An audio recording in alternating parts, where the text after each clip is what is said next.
On a September afternoon in 2014, a radio crackled to life in a remote pocket of Montana's Crazy Mountains, which is absolutely wild that they would name it that, carrying a voice that would soon go silent forever. The words exchanged in that final transmission seemed ordinary enough at the time, the kind of thing that hunting partners say to each other dozens of times over the course of a week in the backcountry. Nobody on either end of that radio call understood that they were listening to the last confirmed words anyone would ever hear from Aaron Joseph Hedges. What followed was a mystery that would stretch across 2 full years, 3 separate discoveries of the evidence scattered on opposite sides of the mountain range, and a search effort so extensive it would become one of the largest ever mounted in that corner of Montana. But before that story reaches its resolution, there are things worth flagging right at the outset, because the way this case would eventually be told to the public did not match the way that it actually unfolded on the ground. Them not telling you things? Oh my god. The men who last spoke to Hedges behaved in the days that followed in ways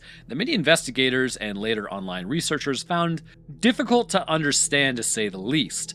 Their statements were inconsistent. They avoided certain questions. In any other true crime case, that kind of behavior would immediately point people towards foul play. But before jumping to that conclusion, it's worth looking at everything that happened first, because once the full story comes together, their actions begin to make a lot more sense, even if they never stop feeling unusual.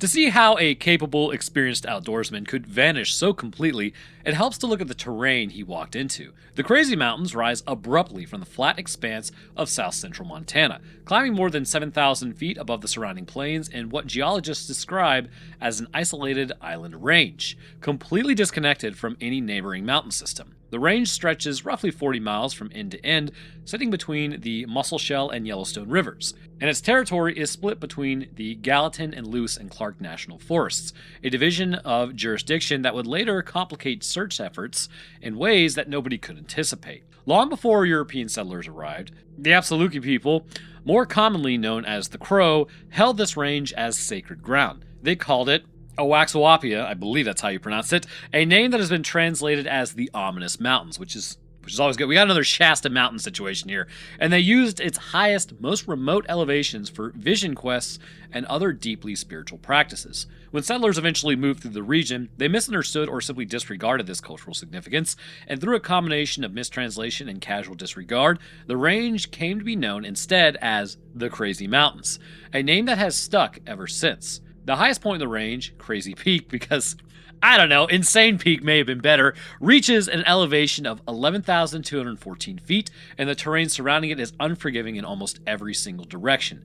Sheer cliff faces drop without warning. Rock slides have reshaped entire hillsides. Dense stands of timber swallow sightlines within a matter of yards, and running through it all is a peculiar and consequential pattern of land ownership, a checkerboard arrangement in which sections of public Forest Service land alternate, sometimes in perfect 1-mile squares, with parcels of private ranch land that have been held by families for generations. This checkerboard pattern will matter enormously later in this story because it is one of those, well, quiet structural reasons why evidence in this case kept turning up in places that nobody was even looking in the first place. Aaron Joseph Hedges was born on August 16, 1976, and by the time September 2014 arrived, he was a 38-year-old resident of Bozeman, a city that functions as a gateway into some of the most demanding wilderness terrain in the American West. I've been up there. It's beautiful. That's all I can say. Most of Montana kind of sucks, I'm not going to lie to you. It's basically like Nebraska light, but then you get to a certain point and it's just like, yes! Anyways, those who knew him consistently described him as an avid and highly capable outdoorsman, someone with real experience navigating the backcountry terrain rather than just a casual weekend hunter testing his limits for the first time. Hedges was not a stranger to the Crazy Mountains specifically. He had hunted this exact range before, and during a previous season, he had established a supply cache near Sunlight Lake, a stash of gear meant to support extended trips into the backcountry without requiring hunters to carry every single piece of equipment on their backs for the entire duration. He was married to a woman named Christine, and it would be Christine who would eventually make the phone call that set an enormous search machine into motion. Christine the Machine. Anyways, in the first days of September 2014, Hedges organized a week-long elk hunting expedition into the Crazy Mountains and invited 2 companions to join him. Greg Leitner traveled in from Idaho, while Joe Depew, like Hedges, called Bozeman home. There is some discrepancy over the departure date, but the most widely cited news accounts place the men's departure on Thursday, September 3rd from Cottonwood Lake Trailhead, while some sources place it 2 days later on September 5th. As a result, the exact date kind of remains unclear. So the plan was fairly straightforward. The 3 men intended to establish a base camp near Campfire Lake on the western side of the range, and then hunt the surrounding drainages and ridgelines for the better part of a week. Hedges carried a bow and a set of arrows for the hunt itself, along with a handgun for personal protection, while his 2 companions carried rifles. The group brought 2 horses and a mule to help pack their gear, though Hedges chose to walk on the trail on his own 2 feet rather than ride alongside the animals. It is worth noting that the earliest news coverage of the case described these initial days as passing without incident. Later research, however, places a significant equipment disaster within the first 2 miles of the trip, a direct contradiction between sources that is not resolved to the public record and is presented here because of how directly it shapes everything that would follow. According to some accounts, the trip encountered serious trouble almost immediately, trouble that really never made it to the earliest news coverage, but that would later prove critical to the understanding of everything that would follow. Roughly 2 miles, again, into that journey, the mule carrying much of the group's gear became spooked for one reason or another. Reportedly by an unexpected obstacle or sudden noise, it then bucked violently enough to send its cargo tumbling down a steep hillside. Much of what was lost in that moment belongs specifically to Hedges, including his tent and his sleeping bag, the exact items a person absolutely needs to survive a cold night at elevation. This detail, if accurate, changes the emotional and physical shape of everything that follows. Instead of simply following just the pre-planned itinerary, like you should have, or, you know what, we're only 2 miles into this, let's go home, Hedges was now, according to this account, forced to carry whatever remained of his gear on his own back, while his companions continued to use the pack horse for their own equipment. Why would they not just put it back on the mule? Joe Depew reportedly hiked back down to his truck to retrieve blankets and a tarp, cobbling together a makeshift shelter for Hedges at Campfire Lake. Hedges is said to have spent a cold, uncomfortable, and increasingly frustrating night under that tarp. Sleep deprived and physically worn down before the trip had even really begun, which is, look man, alright, I don't know, maybe this is just me, but if everything's going wrong at first, right out of the gate with something, it's usually a nice indicator that, maybe I just shouldn't do this thing. I don't know. I know you're going to meet adversity in life when you try anything, but still, at a certain point, it's look, all my crap is gone down the hillside, and whatever I have left is on my back. By the way, they didn't retrieve the equipment. It's just yeah, I think I'm going to go home. Anyways, compounding the frustration, Hedges was reportedly hunting with a new bow sight that he had not properly calibrated, meaning that even when the game presented itself within range, he was unable to make an accurate shot. By Sunday, September 7th, whatever combination of exhaustion, frustration, and physical discomfort Hedges was carrying with him reached a breaking point. According to the reconstructed account, Hedges decided that morning to strike out on his own, hiking roughly 7 miles towards the supply cache he had already previously established near Sunlight Lake during the previous season, intending to retrieve a proper tent, a working sleeping bag, and a small wood stove that would let him actually rest through the remaining nights of the trip. The exact circumstances of how and why he separated from his companions were really never fully disclosed in official statements, and much of what we know about his movements that day comes from the radio communications that would follow. The men checked in with each other by radio at around midday. Hedges believed at that point that he was still on the correct path towards the cache, but according to some sources, the GPS display built into his companions' radios showed something very different, indicating that Hedges was already walking past the turnoff that he needed to take. If this detail is accurate, it means that by early afternoon, Hedges was already drifting off course without fully realizing it, a small and seemingly reversible error that would soon compound into something far more serious. Late that Sunday afternoon, Hedges made a radio contact. He made a call with Leitner and Depew one final time. He told them that he had missed the turnoff back towards camp and that he was uncertain of his exact position in the mountains, which is never a good thing if you're in the mountains. You typically want to know exactly where you are because it is super easy to die out there. He indicated that he did not think he would make it back to camp that night. His companions relayed a simple piece of advice back to him over the radio, telling him that he needed to retrace his steps and make his way back up the trail to rejoin them at camp. That exchange was the last direct contact either man ever had with Aaron Hedges. Sweetgrass County Undersheriff Alan Ronenberg, and/or Ronberg, later reconstructed this sequence of events for the press with a striking level of detail. He explained that the original plan had been for Hedges to travel up the cache and then retrieve a sleeping bag and some additional supplies before returning to camp. Hedges radioed his companions to say he had missed the turnoff, and they told him, "No, you need to come back up the trail and just come back to camp then." That, Ronberg said, was the last time anyone heard of him. What happened over the next several days would later strike investigators, some journalists, the amateur researchers, me alike as deeply unusual. And it is worth walking through fairly carefully rather than just glossing over these facts so that you understand why this whole thing is insane. Because the behavior of Hedges' two companions in this window became one of the most scrutinized and misunderstood aspects of the entire case. According to official reporting, Leitner and Depew shot an elk sometime after losing contact with Hedges, and rather than immediately searching for their missing friend or alerting authorities, the guy who's missing, they spent the following days packing the animal out of the mountains by horse. They left him behind. It was only once they reached a point with cellular service that they made contact with Christine Hedges to inform her that her husband had not returned to camp. We decided to leave. Christine did not report her husband missing to law enforcement until Wednesday, September 10th, a full 3 days after his last radio transmission. By the time that report reached authorities, I think we can all agree these hunting buddies absolutely suck. Heavy snowfall had already begun accumulating in the high country, altering the physical conditions of the search area and adding urgency that the delay pretty much had already cost them. According to official Park County Sheriff's Office investigative files shared publicly by independent researcher The Missing Enigma, the documented reality of this 3-day window adds considerably more texture and a bit concerning things to the story. The records detail that when Leitner and Depew finally reached cell service on September 10th, they discovered an old text message from Hedges sent the previous Monday night saying he would call them soon. Greg Leitner responded to that message with a blunt and strange reply. Get this. He told Hedges not to contact him again until he was sober, while also expressing relief that he was okay. Cool. Leitner then called Christine Hedges directly and asked her an unusual and alarming question, asking simply whether Aaron was alive before telling her to contact Search and Rescue herself, rather than making the call on his own behalf to get his friend maybe out of a bad situation. Taken at face value, this behavior, I don't know about you, but it looks deeply suspicious.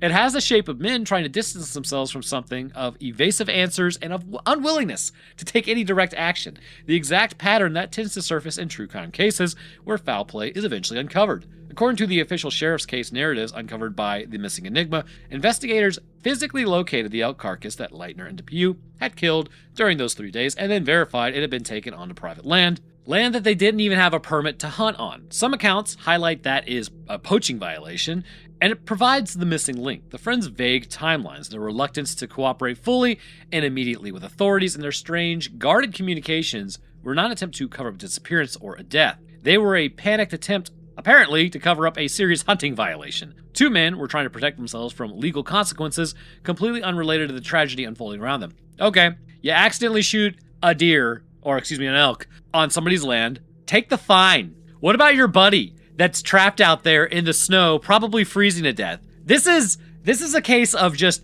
dumbasses. So while this crucial context did not appear in the early mainstream news coverage, the elk's illegal location is confirmed physical finding within the Park County records. While Leitner and Depew were packing out their elk, the weather in the high country was already turning against Hedges in a serious way. In the days immediately following his disappearance, a significant early season storm dropped somewhere in the range of 1 to 2 feet of snow across the mountains, according to the compiled reporting on this case. Temperatures are reported to have dropped by as much as 35 to 40 degrees Fahrenheit in freedom units, because based. And we'll just say, 0 degrees Celsius if it got down to 32 degrees in Fahrenheit.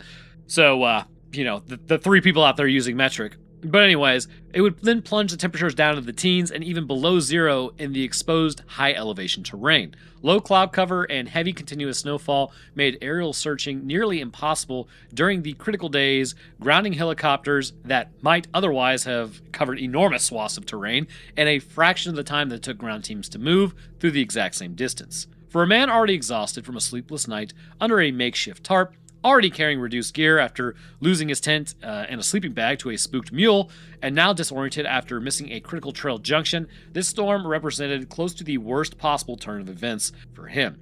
Whatever combination of physical and mental strain Hedges was already under before September 7th, the storm that arrived in the days that followed transformed a difficult situation into probably what was a lethal one. Once Christine Hedges reported her husband missing on September 10th, the Park County Sheriff's Office took the lead in coordinating the response. Investigators first attempted to locate Hedges by pinging his cellular phone, but the effort failed, almost certainly because of the remote mountain terrain simply just lacked the cellular infrastructure needed to receive or triangulate a signal. Compounding the problem, the heavy snowfall already blanketing the area forced authorities to postpone the earliest search efforts, a delay that cost precious hours during a period when hypothermia risk was climbing by the minute. Once conditions finally allowed for ground teams to move, Park County Search and Rescue deployed horse teams along two separate routes, one entering from Cottonwood Trailhead along the Trespass Creek Trail, and another entering from Sunlight Road along the Sunlight Trail. The earliest ground search teams were a genuinely mixed group, drawing on the sheriff's deputies,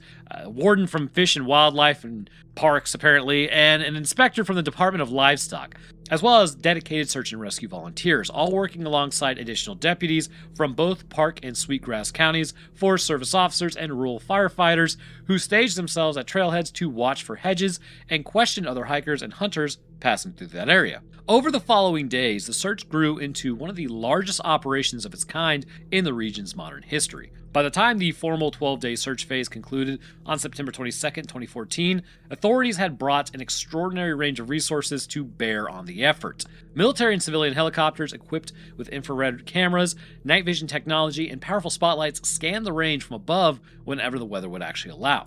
20 separate dog teams worked the ground, joined by 7 horse teams and more than 50 individual ground searchers. A specialized high-elevation team, trained specifically to operate safely in steep, exposed, and technically demanding terrain, was brought in to cover ground that ordinary search teams could not safely access. The search area itself centered on the portion of Crazy Mountain east of Wilsall, spanning territory that straddled the boundary between Park and Sweetgrass counties. During this massive, resource-intensive effort, searchers did manage to find something, though. On the eastern side of the range, a notably different aspect of the mountain from where Hedges had last been in contact with his companions, if you can call them that, near Campfire Lake, teams discovered a pair of his boots, a water backpack, and evidence suggesting 2 separate attempts to start a fire. This discovery mattered enormously, not just because it was physical proof that Hedges had been alive and moving after his final radio call, but because the location itself was so unexpected. Hedges had last been known to be on the western side of the range. Finding his gear on the eastern side meant he had somehow crossed or attempted to cross the entire mountain range, a geographical displacement that nobody searching from Campfire Lake had ever anticipated. This guy walked. Beyond those few items, though, the search turned up remarkably little. No body was found, no confirmed tracks led investigators any further along the path, and no additional equipment surfaced despite the presence of dozens of trained searchers, dogs, and aircraft combing the terrain day after day. On September 22, 2014, Park County Sheriff Alan Lutz and Sweetgrass County Sheriff Dan Tonrud issued a joint statement formally scaling back the search. Their statement acknowledged the enormous resources already committed and the very few leads those resources had produced, while also citing the very high level of risk the terrain posed to searchers themselves. The case remained formally open, and both departments published contact information for the public to report any information that might come forward in the following weeks and months. Of course, at that point it's just body recovery. For nearly 9 months after that joint statement, the case would go completely silent. No new physical evidence would surface, no fresh leads emerged, and public attention, as it so often does in unresolved missing person cases, gradually faded from the front pages. Christine Hedges and the broader community that had rallied around the search were left waiting with no answers and no closure through the fall, winter, and into the following spring. But then, that silence broke in mid-June of 2015, and it broke because of pure chance rather than any deliberate search effort. A man named Roger Bislanowicz, a butcher from Powell, Wyoming, was visiting his daughter and son-in-law's ranch in the mountains when he decided to climb a nearby ridge simply to take in the view, while his son-in-law, Charlie Rain, worked on a fencing lower down the mountainside. What Bislanowicz found at the top of the climb was unmistakable. Scattered across a small area was a cluster of gear, including a bow, a backpack loaded with equipment, articles of field clothing, and a hunting license bearing the name Aaron Hedges. The location of this discovery carried enormous significance.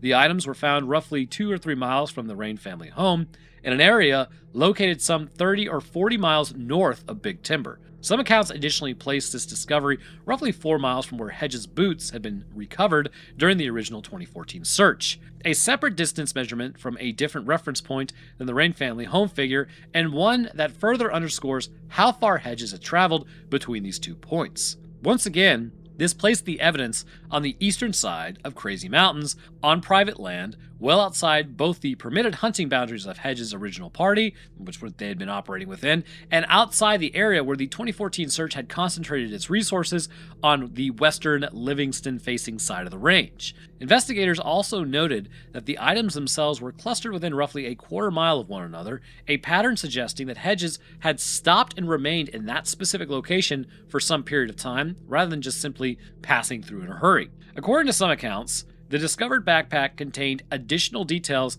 that never made it into the original news coverage of the 2015 find. Inside, investigators reportedly found a .44 Magnum revolver holding only 3 live rounds, leaving it unclear whether Hedges had fired the remaining rounds at some point or had simply set out with a weapon only partially loaded. The bag is also said to have contained his prescription pill bottle, which still had pills remaining inside of it. If these details are accurate, they become highly relevant to understanding what Hedges might have been experiencing in his final days. Sweetgrass County Search and Rescue Coordinator Alan Ronberg led the renewed response to this discovery, and his description of the terrain his team encountered captures just how difficult this landscape truly was. He described dealing with cliff faces, rock slides, heavy undergrowth, dense timber, people being hungry, the standard, noting that in some spots, the only viable way through was to follow game trails carved by wildlife rather than any established human path. A grid search conducted the day after Beslanowic's discovery found nothing beyond what they had already really recovered before.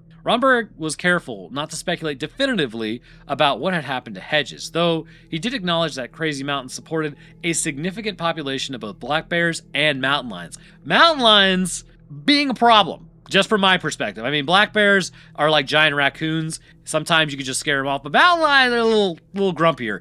Anyways, this raises the possibility of a wildlife encounter as one factor among many that investigators were considering. He emphasized that the case remained open. It would not be closed until Hedges himself could be found. The story was picked up by the Associated Press wire service and briefly returned to the national attention, though no additional physical evidence surfaced in the months that followed, and the renewed search was once again suspended pending new leads. More than a year passed before the final chapter of this story would arrive. On Friday, August 5th, 2016, a rancher discovered skeletal human remains on private land west of Melville in Sweetgrass County. The landowner reported the find directly to the Sweetgrass County Sheriff's Office, and Undersheriff Ronneberg confirmed the discovery to reporters in carefully measured terms, stating that he simply couldn't release all the information, obviously, but what he could release at that point was that human remains had been found and that investigators would have to, they had enough anyways to make identification once dental records could be compared. That identification came just 4 days later.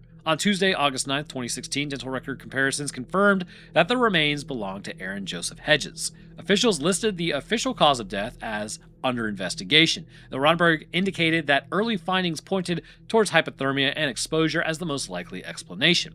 A cellular telephone was recovered alongside the remains, though its role in reconstructing his final movements was really never publicly detailed. According to some accounts, the remains themselves, including a human skull, were found scattered beneath a fallen tree, located less than a mile south where the 2015 gear had been recovered. The location placed his remains on a hillside within a clear, direct view of the ranch houses on the Sweetgrass Ranch property, meaning that in his final resting place, Hedges was closer to potentially shelter and rescue than at almost any other point along his documented path, yet remained tragically out of reach. The same account suggests the skull was found separated from the rest of the skeleton, a detail that investigators reportedly attributed to a bear scavenging the remains, which bears are already known to basically store stuff underground. It's a known behavioral pattern amongst them.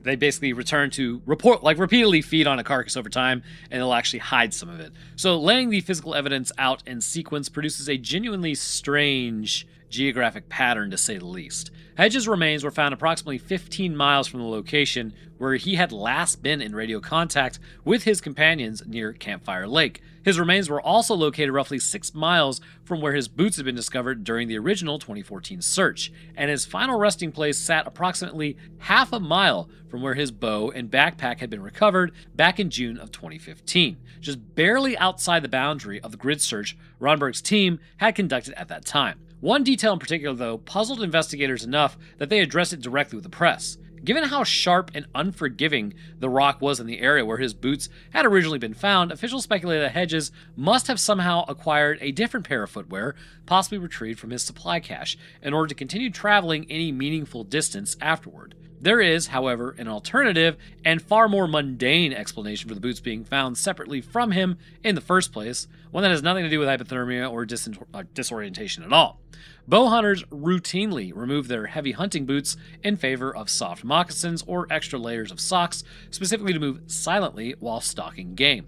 A common and entirely rational practice among experienced hunters. If Hedges had simply swapped his boots for quieter footwear at some point during his solo trek, an act consistent with his skill and experience as an outdoorsman rather than a sign of failing judgment, it would explain the boots being left behind without requiring any medical or psychological explanation at all. This case became, in the years following Hedges' identification, one of the most frequently cited examples within the Missing 411 research community, a body of work built by former police officer David Paulides that catalogs unusual and seemingly inexplicable disappearances across North American wilderness areas. Beyond the Missing 411 community specifically, this case has been folded into broader true crime media coverage of unexplained wilderness disappearances across North America, appearing in listicle-style roundups that group Hedges alongside other hikers and hunters who vanished under seemingly puzzling circumstances. Within that framing, the Hedges case has often been presented as deeply anomalous, emphasizing the distance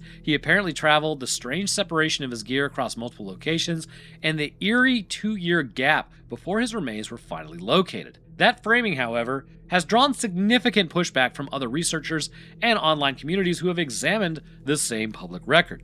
Discussions threads and on forums, including Reddit's Missing 411 community and the long-running case discussion board Web Sleuths, have disputed several specific claims within the Missing 411 presentation of this case, arguing that certain distances and timelines were exaggerated or presented without full context. Not all outside coverage of the case adopted the anomalous framing, however. The true crime podcast, Blood Trails, for instance, covered Hedges' disappearance primarily as a cautionary story about the risks of backcountry travel and the speed with which conditions can turn against even experienced hunters, rather than some unexplained or paranormal event. More pointedly, later research into this case states that I suck at saying Paulides, but whatever, it is Paulides, not Paulides. Anyways, argued that Paulides' version of events left out several critical pieces of context entirely, including the mule wreck and gear loss that preceded Hedges' solo hike, the poaching cover-up that explained his companion's evasive behavior, and perhaps most significantly, Hedges' documented history with chlordiazepoxide, which is a benzodiazepine commonly prescribed to manage alcohol withdrawal. According to his later research, Hedges had recently been prescribed chlordiazepoxide as a medication specifically to reduce the agitation, tremors, and seizure risk associated with alcohol withdrawal. Compounding this, documents reportedly revealed that his companions had brought alcohol along the trip despite Hedges' circumstances. Again, terrible friends, man! Why go hunting with these guys? So if Hedges relapsed and combined alcohol with a heavy sedative medication, or if he was instead experiencing untreated severe alcohol withdrawal symptoms on his own, either scenario could plausibly explain profound disorientation, an inability to recognize obvious trail landmarks, and a pattern of increasingly irrational decision-making, all without requiring any paranormal or otherwise unexplainable cause. And this medical context does not appear anywhere in the original news coverage of the case and should be treated as an unverified claim originating from later documentary research, but it is medically coherent, since chlordiazepoxide carries documented side effects including dizziness, confusion, and behavioral changes, particularly when combined with alcohol. One additional theory surfaced within this later research deserves mention specifically because of how it was reportedly handled. According to some accounts, Hedges' own brother expressed explicit concern that his disappearance may have involved a voluntary walk away from camp connected to essentially taking yourself out ideation. This detail is said to have been included within the Missing 411 documentary itself, seemingly in contradiction to Paulides' typical approach of excluding cases involving clear evidence of intentional things to yourself from his broader anomalous disappearance framework. Later researchers have suggested this inconsistency may reflect the fact that Paulides was reportedly denied access to the complete Park County case files, leaving him working with an incomplete record that he then shaped into a more mysterious narrative than the underlying facts. Usually, those are the ones that would be supported, I guess, that he should have been working with. So there are several theories out there. The first one is obviously hypothermia and disorientation, and this remains the theory most directly supported by the only official cause of death investigators ever released, which pointed towards hypothermia and exposure. Medical and wilderness survival literature has long documented a phenomenon known as paradoxical undressing, in which hypothermia sufferers experience a false sense of overwhelming heat and respond by removing clothing or footwear, even in conditions where doing so is obviously dangerous. Under this theory, Hedges' boots basically being found separately from his eventual remains reflects exactly this kind of hypothermic confusion, a rational mind breaking down under the physiological stress of prolonged cold exposure. The 15-mile total displacement between his last known location and his final resting place is large, but not implausible for a physically fit individual moving, resting, and moving again over an unknown number of days before death finally occurred. The other one is maybe he intentionally traversed it. A competing but not mutually exclusive theory holds that Hedges deliberately crossed the entire range, first heading towards his known supply cache near Sunlight Lake, and then continuing eastward towards visible signs of ranch land and civilization as his situation deteriorated. The overall west to east progression of the evidence, moving from Campfire Lake towards cache territory and finally towards inhabited ranch land, does suggest a form of intentional wayfinding rather than aimless wandering. The significant gap in this theory is that no evidence ever confirmed whether Hedges actually reached the Sunlight Lake cache at all, leaving a critical link in this chain unverified. The Missing 411 anomaly framing, as presented within Missing 411 style research, the sheer distance traveled, the difficulty of the terrain, and the scattered, disconnected locations of his gear across multiple years has been framed as exceeding what would typically be expected from simply being a lost hunter. Once the checkerboard land ownership pattern and the resulting limitations of where the original search could legally and practically operate are factored in, however, this anomalous framing becomes considerably harder to sustain since it largely reflects gaps in search coverage rather than any genuinely unexplainable movement. But then there's also simply could have been wildlife. Under Sheriff Ronberg himself raised the possibility of a wildlife encounter given the range's known population of black bears and mountain lions. No forensic evidence was ever publicly released confirming predation as a contributing cause of death rather than a simple post-mortem scavenging, which later documentary research suggests may explain the separation of the skull from the rest of the skeleton. This theory remains speculative regarding cause of death, though, but it is plausible regarding what happened to his remains after the death occurred. The other theories are pretty much just medical withdrawal and substance.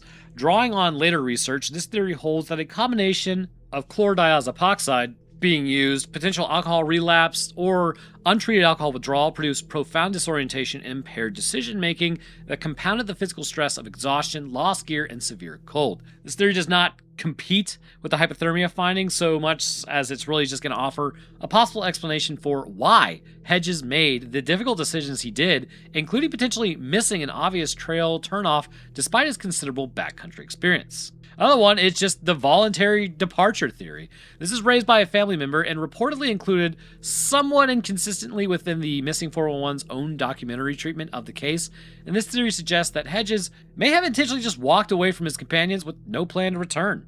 This remains the least evidentially supported of all the theories discussed here, resting on a single family member's stated concern rather than any physical evidence, and it should be treated with maybe appropriate caution if you choose to believe that. So really, what could it be? Well, weighing all the evidence together, a coherent picture does begin to somewhat emerge, even if it can never really be proven with absolute certainty. Aaron Hedges entered the Crazy Mountains as an experienced, capable hunter, but his trip went wrong almost immediately when a spooked mule cost him his tent and his sleeping bag, forcing him to spend an exhausting sleepless night under a makeshift tarp before he had hunted a single day. Frustrated and physically depleted, and hampered further by an uncalibrated bow sight that had already undermined his confidence in the hunt himself, he made the decision on September 7th to strike out alone towards his supply cache, a reasonable plan given his prior familiarity with the route. Somewhere along that route, according to his own radio transmission, he missed a critical turnoff, and rather than immediately correcting course,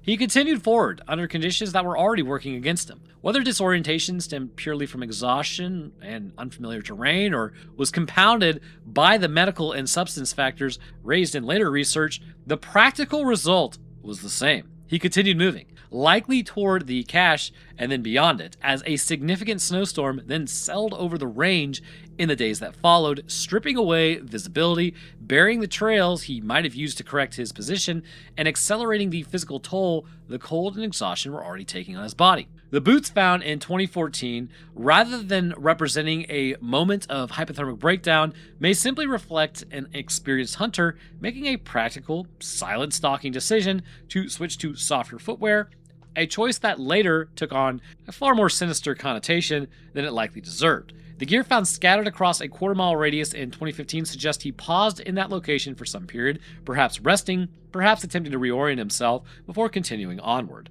The final discovery of his remains within sight of ranch buildings in 2016 suggests that in the last effort, he was moving toward visible civilization, toward exactly the kind of shelter and rescue that might have saved him, and that he came agonizing close to reaching before hypothermia and exposure finally overtook him. Under this reading, the strange, invasive behavior of his companions in the days immediately following his disappearance, behavior that fueled online speculation about foul play for years, reflects nothing more sinister than two men trying to protect themselves from the legal consequences of an unrelated poaching violation, a decision that cost precious time but did not cost Hedges his life directly. His death, in the end, appears to be a tragic result of cascading consequences of ordinary misfortunes: a spooked pack animal, a missed trail junction, a sudden and severe storm, and possibly an underlying medical vulnerability, rather than anything genuinely inexplicable. The Crazy Mountains did not need anything supernatural to claim Aaron Hedges. They needed only the ordinary, devastating combination of bad luck, difficult terrain, and a body that could not withstand what the mountain demanded of it. Aaron Joseph Hedges is survived by his wife Christine and remembered today through a memorial established in his name. The mountains that took his life remain, in their own right, a subject of ongoing debate. In 2022, a Custer-Gallatin National Forest Plan formally designated portions of these southern crazies as recommended wilderness, the first such protection the range has ever received, while also recognizing the mountains as an area of tribal importance and acknowledgement of the Crow enduring spiritual connection to this landscape. The same checkerboard ownership pattern that has complicated the search for Hedges continues to generate friction today between public access advocates, private landowners, and tribal interests, a reminder that the practical structural challenges this case exposed did not disappear along with the resolution of his disappearance. What remains, in the end, is that Aaron Hedges walked into the mountain range that he knew well, carrying skills few people possess, and still, the range found a way to take him out. So, as always, I like to kind of jump in at the end, like, you know, my opinion and all that nonsense, but there is something I did want to say. So there are other things that aren't really mentioned in this as far as like leading up to something, and I think it's kind of critical that it's discussed. So his allegedly friends basically telling him to not contact them again until he was not drunk. Here's the thing, right? So I'm not saying this is what happened, and I'm not saying that my interpretation of the information is somehow new or hasn't been said by anybody else, but if this guy did have a problem with alcohol, I see two things. A, when they say don't contact us again until you're sober, would that indicate that maybe they had a missing bottle and they knew they did, and they knew he walked off with that missing bottle? Is it possible that some of the alcohol they had was taken by him as he knew he needed to walk 7 miles, so he brought some alcohol with him in order to walk that? Or if he did make it to his cache, when did he plant that? Was him trying to...